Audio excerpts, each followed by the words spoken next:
from the other slot, okay?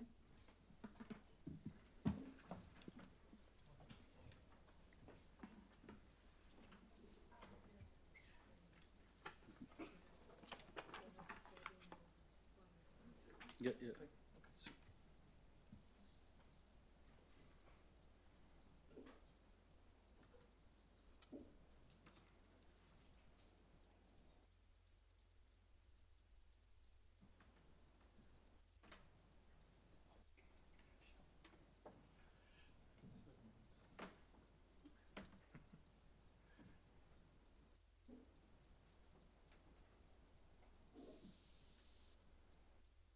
It's super silent, okay?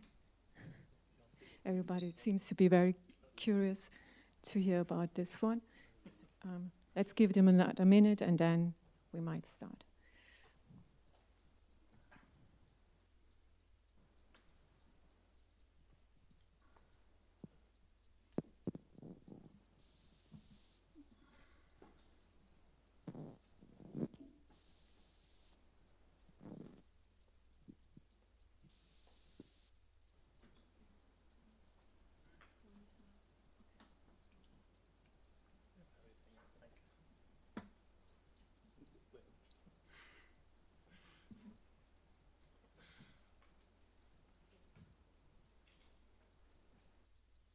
Start. Huh? Super. So hello everybody. Still some people are left before lunch. Cool. So I'm Kevin and I'm Samuel. And this is Kevin. Kevin, I'm Samuel. So it's, today we would like to talk how we at Zurich Insurance, we're the group, and how we use transformers for like having a scalable automation solution. It's going to be, I think we will have some parallels, which at what we just heard from Natasha, but it's good. So we have the proof that it's something which is valuable. So first, the fun part, the disclaimers, very simple. This is subject to change. It's only on informational purpose, of course, no advice at all, no financial advices. And sharing is caring, but please care before share and reach out to us. So the agenda, so first we would like to talk about the business problem, the process, so what it is, and how and where we use the transformers, then which transformers a bit, and what are the struggles and the solutions we found.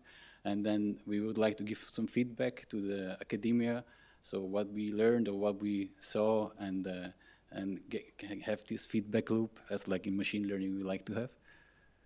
So yeah, the business problem to kick off. As well, like this morning, Enrique told us, like there is a nice timeline, and I'm very happy that I chose the same years. In 2019, after financial crisis, in insurance especially, we were talking about paperless, and we were talking about paying bills online and viewing your documents also in a browser. So just to to set the pace where we are. Then 25 years later, it's all about big data and was all about the data lakes and stuff, unstructured data, and put everything in there. And then 2018, finally BERT appeared, and I think also the transformers came into the NLP area. And that's also when the time when our team was founded and we started at Zurich Group.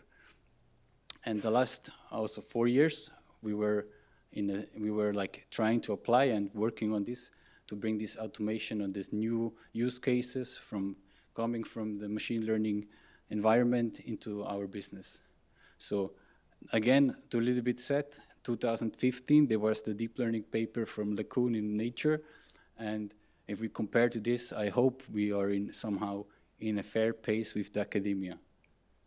So our business case, it's a bit different. We have some commercial clients, so big clients, big companies which would like to insure with Zurich something, but we have also smaller clients or like individual persons like you and I, but there's one big common denominator, is they hand in papers to us, and it's digital papers, and these papers then get processed by some people, and then finally there is a workflow tool like a CRM tool or whatever you know.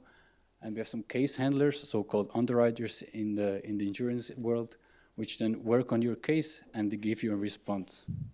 So this rekeying we have it starts like with the front office in London, for example, goes to the back office in the south of England, and then finally ends up in offshore, and then from offshore goes all the way back. And and that's like a time-consuming thing, and it's really manual work, and that's where we started to tap in and say like maybe this is a possible use case for us. So our solution or our thing in this very similar what we saw from Natasha, it's having these three new boxes. One is the parser of the documents, and then we do a classification and an information extraction, and that's where the NLP comes in. So, and then the output of that information, and we condition actually the information extraction on the document classification, and then further it's go back into the workflow tool. And in the workflow tool, because the questions from the labeling before, we have some kind of a labeling view as well. So our case handlers can say like, well, this was a good answer, or that document classification was completely wrong. So we get some feedback from there. And at the same time, when you start a project with a different country of us, we have the problem that there is data, but there is not labeled data. So we're using not just the text, we also try to use like the coordinate on the page, like the visual part of it. And we leverage since like a year or something, like a cool a tool called Label Studio to do like these annotations. So first we do some annotations, then we have a training data set. We actually train our model to do few-shot learning or a fine-tuning of a transformer, bring that into production. We have also like colleagues from us in Ljubljana who work on the production side on how to bring it in. So, and I mentioned the feedback loop. That's where we then in production get real-time feedback, and that's then going into the retraining of the model as well. So for now we have 16 cases, or we work with 16 countries of our unit, like Zurich market and business units, and we are live on 16 cases. As you know, or as you might can see, there are like a very colorful flags, and I not know all the countries behind the flags, to be honest, but there is like one or two operational languages which are in common. So we are not having a model in Arab language or something. So it's either English or Spanish or one of these big European languages. And what does it mean in terms of business impact? Like a last slide before we go to the transformers is, yeah, it's automation for a speed up and a volume, which so you have more volume you can process. It's faster, and therefore hopefully the customer satisfaction is better. So it's a speed game as well, to quote some business for us. So time, instead of 24 hours to close a quote, we have now a few minutes to set it up, and then the case handler can work it. And finally, the last thing, we also create structured data, structured information, and that gives new insights for our business stakeholders. All right. Let's see whether I can handle this. Let's go into a little more detail. You saw all those flags, you saw the success stories, and I tried to show you a bit how exactly we achieved all of this, okay? During our development, we had quite a lot of struggles that we had to overcome, and one of the most noteworthy ones among them was, for example, this. I need to get closer to the microphone. Most of the open source transformers get some kind of flat text as an input. It's a bunch of well-structured characters, basically, and they work well on those. However, at Zurich, the kind of data that we deal with, it looks a lot more like what you see on the right, or on the left. And it's a bunch of very different documents. You have tables, you have forms, you have letters, you have scans, you have images, you have infographics, whatever, you name it. All of them look different, and there's no standardization at all. Well, not a lot, at least. A second problem that we deal with is we have quite a lot of long documents. So it's not like, as you can see here on the right side,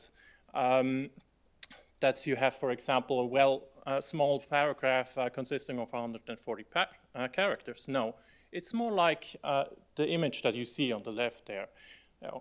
it's a long pile of documents consisting sometimes of hundreds of pages. And it's quite difficult to get something to work for this kind of tasks. Of course, we also have the usual suspects of problems like long tails, like a lot of noise, etc. And especially the noise appears very heavily if you have those long piles of documents.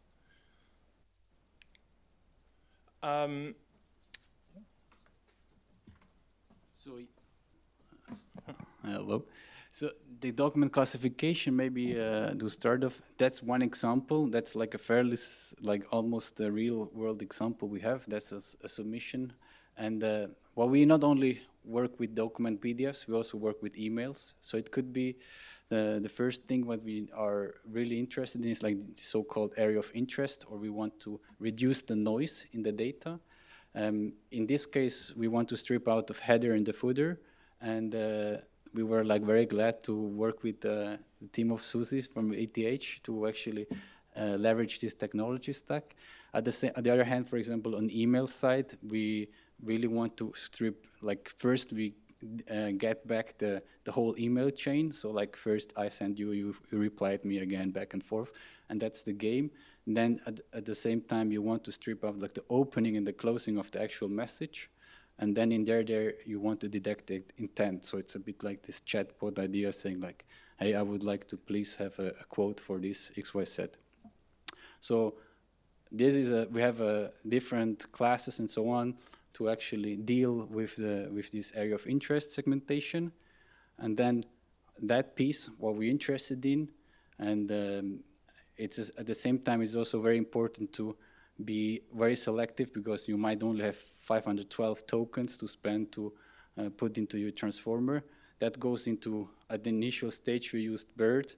Now we are trying to have our own version of like our own pre-trained version of BERT, or actually it's from the BERT family. And so we feed in our sequence in there, make a sequence classification, as you know, the class token we use, and then we get this output of the multi-label or multi-label classification. So meaning we still have the opportunity in our data sets that it might be more than just one label. And at the same time, we also have this class other, which is a lot of data we have, but we might don't have a class for it, or there is some kind of a class for it, but we don't want to use it at the moment. So it's like the long tail of the distribution, or like just simply a bit the noise. And our approach is to catch that and actually train the model on this miscellaneous class. And during production, either it's this or none of the, in best case, none of the other classes have like a value over score over the threshold. Then we say like, okay, it's a no-go, or it's a no class. So this is our approach to deal a bit with the noise in the data, because in production it comes in what comes in from that emails or from that documents. It's not really known. And then there is a bigger piece as well on the post-processing, so meaning thresholding, maybe thresholding on depending on the actual class. So we don't have just one line, we have multiple lines for every class. And then producing this one single output for which then goes into the next system, like the CRM system. You actually open up the submission class, or you open up the claim case, and so the claim handler can work on that. And with that, I would like to go into the next stage, because we condition on the class we have also the next step, which is the information extraction. Exactly, and this is basically what all of this is about. Depending on the class, we have quite different things that we need to extract, and there are quite a lot of different entities, etc., that we need to get out of our documents. To make things worse, each project in all the different markets have different kind of tasks, rules, and very often those data sets are not that large. So one approach that we came up with is to find something that is a little more generalizable and kind of pool the different data sets together and then later on fine-tune it. But in order to do this, we had to really define the whole task. Instead of going for something like named entity, we came up with something that looks a lot more like this one here. You have two kinds of inputs. You have the input documents, and you get a description of the task. This is just to keep the different data sets, the different kind of extraction pieces apart from each other and give them all the opportunity to recognize what it's supposed to do. And if we run this through our transformer, this is basically a custom transformer that we built and pre-trained on for our own purposes. So if we have, for example, such a document, I reuse the same one. We have much more complicated ones than this here. If we now feed it into our document, we need the parsed text, basically, a little more than just this. We also have images of the pages, which give us the layout. We feed the whole thing into our custom transformer that is pre-trained on tons of documents. If Zurich has one thing, it's definitely a lot of documents. And the mall will give you a result. It's basically, if you have the task, give me the title of this document, it could be whatever, then in this case, it would give you market reform contract document. But it could also be something like, what's the lawyer, what's the blah, blah, blah. And that's mainly how it works. But you're not done with it yet, because there's one very important last step. For example, in one project, a lot of the end users were complaining that the results are not good enough or whatever. They find a lot of things that gave them a lot of distrust. And in order to help them, to convince them that the result is really correct, you need to be able to provide them all the sections that contain the really important information or where it comes from, etc. And this is really one of the things that proved to be very important in our projects. So we're already through quite a lot of our pages, and the question is now, did we solve all of our problems? Well, there are still a lot of open questions that we have, and it definitely works well on our projects, but there are things that we can do to make it even better. So one thing that we noticed that is quite cumbersome sometimes is the confidence scores. They tend to be either 1 or 0 and not very probabilistic in the middle. That's definitely something that could prove very helpful. Another one is produce explainable results. Well, you might have heard there's in the EU and in different other countries legislation going on about EU law about making AI more explainable, etc. And no one really knows yet what it really means, but for us it's kind of ensure fairness, investigate bias, and so forth. There's still a lot that can be done in this area. Then one thing that wasn't that much part of our data sets, but we can look into in the future, are charts and diagrams, because there's also a lot of information in there. We kind of did a bit because it wasn't the most important part of our section, but there's definitely information in there and we'd like to capture it. And another thing that usually comes up quite a lot is how exactly do we get additional data from the database. If you just have a couple of documents, there's also quite a lot that an underwriter, for example, in the field would know or just look up in some database. But if we just run our models on those documents, then it's going to be hard to get our hands on this additional data. And, well, combine multiple languages. If we have, for example, in Switzerland, there are 4 languages. Well, 3 are used a lot in our communications. In Canada, it's 2. So it can happen that you have in the same pile of documents, you have multiple languages. Happens a lot, especially if our commercial business is in English and the local business is in some other language. So the email is written in the local language and the submission is written in some English or a form of it. And one of the last points that I have here is, like I mentioned in the past, the data sets that we get from the different region or markets, they're sometimes rather small, and producing big data sets is very costly, and it involves a lot of time. So if we can further remove the amount of data that we need, it will prove very helpful. We, by pooling the data, we were able to reduce it by a bit, but maybe not enough. Maybe there's even possible to do a lot more. And yeah, that's basically the main points that we had. To summarize the whole thing, we were able to build custom transformers, pre-train them on Zurich data, tons of documents, and we were able to bring something in many different markets, deploy it there, such that it is now used in production, for example, in the US and many other countries. And it proved to be rather successful, and it helped us to speed up our processes to also grow our business to some degree. So, yeah. Are there questions? Thank you very much. So we have a question in the back. Hi.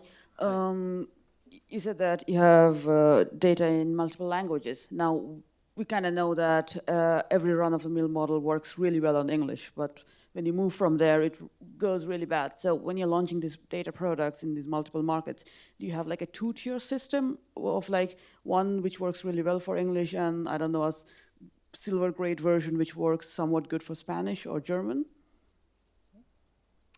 I mean, one approach for us is like translating, using a translator on the document. So leverage that one and then bring it back to English and use that. But of course, then you might introduce problems from translating, because in insurance a claim, and then it's maybe translated as something else and doesn't remain as a claim in, or like it was a claim in Spanish and then it turns out to be like as another word in English. So that's a problem. And the other one is using these multilingual language models, but we are still, I mean, we have problems with, I mean, these are the challenges we're facing right now and we try to beat. We would like to hear more about that, but we haven't found a solution yet for that. Yeah, one thing I must add here is,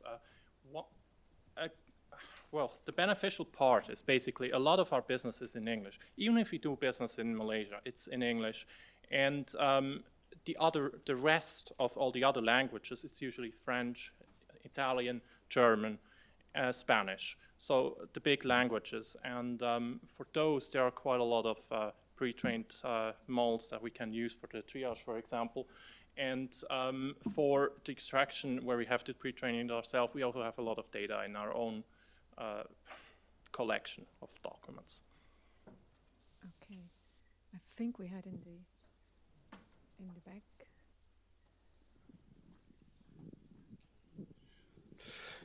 Thank you very much for the talk. It's always good to hear from like other financial institutions coming from UBS, myself, to kind of the applications of NLP. I have 3 questions, short ones. So the first one, do you have any kind of stats on kind of your error rates, kind of wrong document classification, wrong intent recognition, that sort of thing? The second thing more about the organization. So did you have any challenges bringing this to production organizationally, you know, familiarity with the technology, pushback, those sorts of things? And the third one is, did it have an impact on your business model? So, I don't know, maybe more underwriters are needed because you've got kind of higher processing rates, those sort of things. Okay. On the impact of to our business, actually, if we compare the numbers, it really makes a difference, because currently the manual project process can take, well, a long time. I'm not allowed to tell you how long exactly, but it's rather long. And customers don't want to wait that long. They want to have a result right now, and we are able to provide this thing in seconds. And this really makes it different, because like this, the underwriters, the claim handlers, etc., have a lot more time to interact with our with the customers, figure out what they need, etc. And I can't tell you the numbers there, but you see some impact. And the second question was about, or the first question was about numbers on performances. Well, for the extraction, we have precisions and recalls of 80 and more. For the things that we really care about, it's usually close to 80 something. And but for the extra triage, I don't know. Yeah, maybe to the second question about the culture, the thing, like our approach is, so we are not straight go to the customer with our models, so we don't expose any models to the customer. There's still this case handler or that one person at Zurich which is before the customer, and therefore we serve internal people. And we got like a lot of nice testimonials from guys from London saying like, I mean, before I just sent down the case and 5 minutes later they have it in their system. So that's our model runs live. So you process one document, it doesn't take minutes, it's more in a second range. And before, you can imagine if you have 3 people involved, how long it takes to go through that chain and go back again. So yeah, there is the cultural thing, how to bring stuff to production. We are like a one unit which actually does the whole thing, including the productionize. We also leverage our own hardware where we can train such models. We don't have them on cloud, we have them on premise to reduce any kind of this big company legal and compliance problem. So we are really like, it's just us and there, it's not going anywhere. And that steps or that things really helped us to focus on the delivery. Does it answer the question, or was there another one? Okay, I think we had here. So thanks for your presentation, it was very interesting. I have a short question about your classifier. If I correctly understood, it is a multi-label classifier. And the question is, how did you manage the class other? Thank you. So yeah, the class other, we have at training time, we already have some documents which we say, okay, this we put into class other. So it's like a bunch or like a collection of classes or documents which are different kind of subclasses, and that's just, this is our approach or our idea to hope that we catch with this some noise. And as well on training we can evaluate, so if there is like a true positive or like the error rate between actually a class we are interested in and this other, so it should not be the way around. And then the next step is on the thresholding. We go into a way that we somehow set this threshold on the score that we have a sufficient or a nice precision, and know like whatever we say seems to be okay or is good, and then rather we miss a case and then we say that was like not processed. And there we have like so we have a process rate, and then we have like an accuracy on the model. So we have some cases we actually say no, we don't know the prediction class, and then it goes into the human loop, and then the other one where we are certain, it goes straight into the system. So we have like this red, green, and red, or green, red, and orange, like 3 levels of certainty, which is just how we cut the scores. And this is again back to the scaling of the score. It might be very nice if you can somehow relate the scores also to the probabilities, but at the moment you can almost take a logarithm on the score and then you cut it in really nice chunks. And regarding the others, well, it's really hard to figure out what exactly will come in, because we had cases like people were sending emails talking about yoga classes. So there's really all of kind of trash in there, and you will never cover all of them, but we try to cover as much as possible. Okay, and any question which you would like to share? If not, I would say we close here, and thank you for these insights this morning. Thank you very much.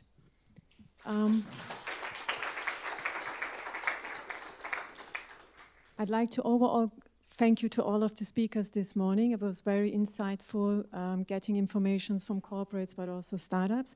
I think it gave us all lots of information on what's going on. The topic on OCR is very hot. Don't forget about this. It will always challenge you in the process of preparing this data. Applying all of these models seem to be still challenging. Everybody's trying and making his experiences, and the interpretation of the data. I found it very interesting towards the end to say you guys want to look into the interpretation of the graphs or any charts which you have. I think is a very interesting topic, because in all of these corporas which the companies have, there's lots of this information which is currently probably not used. Yeah? And there might be a very interesting also research area to understand what such a graph means and to bring in this information, because usually the raw data, how these histograms or pie charts have been generated is not around. So have an eye on this one. I think that might be very interesting. So I think we are good in time. I wish you a good lunch break and a very interesting afternoon presentations. Thank you very much.